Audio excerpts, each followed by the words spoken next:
اومنيفور أو اربيفور؟ الجواب النهائي بالآخر. كتير بنسمع إنه الإنسان هو اومنيفور لأنه بيقدر ياكل منتجات من مصادر نباتية وحيوانية. بالمقابل في نقاش إنه الإنسان هو اربيفور لأنه بيقدر يعيش بصحة جيدة على النظام الغذائي النباتي الصرف. هون بنعلق بدوامة ما بتخلص، لأنه بس نقول اومنيفور منكون عم نوصف سلوك غذائي من دون ما ندخل بطبيعة جسمنا وغرايزنا يلي ما بتشبه طبيعة الأومنيفور الحقيقي، مثل الدب اللي بياكل ثمار وأعشاب وعنده مخالب تيصطاد الأسماك. وإذا قلنا اربيفور عم نتواجه بردود محكة إنه نحن مش مثل البقر اللي عندهم معدة وأنزيمات مختلفة عنا. لكن شو تنقدر نفهم شو طبيعتنا الحقيقية؟ خلينا نشوف شو جسمنا مهيأ له فعلا.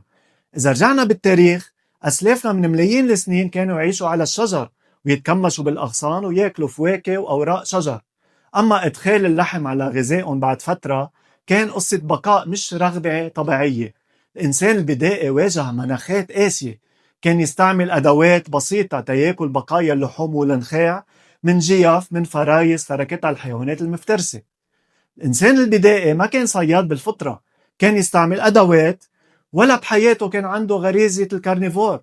بعدين من حوالي 10,000 سنة بلش الإنسان يهجن حيوانات من اختياره، وربى واستعمل أدوات حادة والنار تيقتل ويسلخ ويقطع ويطبخ تيقدر يهضم. استخرجنا العناصر الغذائية من اللحم والحليب والبيض وأخذنا جلدهم وصوفهم تنقدر نعيش بهديك الظروف. بس هالفترة من تناولنا اللحم والمنتجات الحيوانية هي قصيرة كتير لتغير خصائصنا البيولوجية وغريزتنا اللي هي نتيجة تطور ملايين من السنين قبلنا. تنقدر نفهم أكتر شو طبيعتنا خلينا نشوف شو فطرتنا. الطفل ما بيشتهي الدم ولا بيركض ورا حيوان ليقتله، بالعكس صحيح جسمنا مهيأ للهروب من المفترس ومنعرق تيبورد جسمنا ونضين أكتر. إيدينا وأصابعنا معمولين لنلقط ونقشر الفواكه، سنينا صغيرة ما فيها حدة، وهضمنا للحوم النية صعب وبطيء وبعرضنا لبكتيريا وطفيليات خطيرة. عيوننا بتلتقط ألوان الثمار ولساننا مهيأ تيتذوق الطعم الحلوة.